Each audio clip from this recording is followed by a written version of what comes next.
முத்தாரம்மன் கோவிலில் நடைபெறும் புகழ்பெற்ற தசரா திருவிழா நவராத்திரி தொடங்கியதைத் தொடர்ந்து நேற்று குலசேகரப்பட்டினத்தில் நடைபெற்ற காளி பூஜையுடன் சிறப்பாக தொடங்கியது. 10 நாள் நீடிக்கும் இந்த திருவிழாவின் முதல் பகுதி வழிபாடாக காளி பூஜை இடம்பெறுவது பாரம்பரியமாக கருதப்படுகிறது.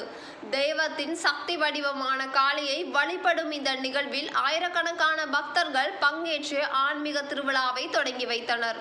இதனைத் தொடர்ந்து இன்று நள்ளிரவு 12 அளவில் பல்வேறு பகுதிகளிலும் பக்தர்கள் குழுவாக காளி பூஜையை நடத்தினர்.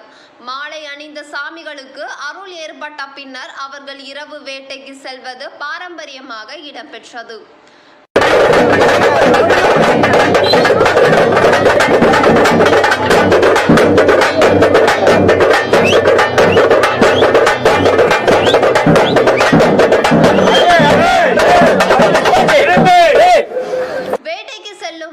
ஒவ்வொரு முச்சந்தியிலும் வைக்கப்பட்டிருக்கும் தடியங்காயை அருவாளால் வெட்டுவது பலியிடும் சடங்காக கருதப்படுகிறது.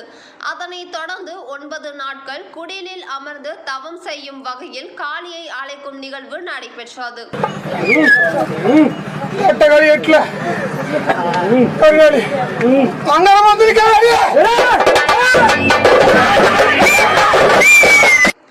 மகிஷாசுரனை வதம் செய்த நிகழ்வே விஜயதசமி என கொண்டாடப்படுகிறது. அக்காலத்தில் போருக்கு முன் காளியை வழிபட்டு பலியிட்டு வெற்றிக்காக பூஜை செய்வது போலவே இன்றளவும் இந்த காளி பூஜை தொடர்கிறது.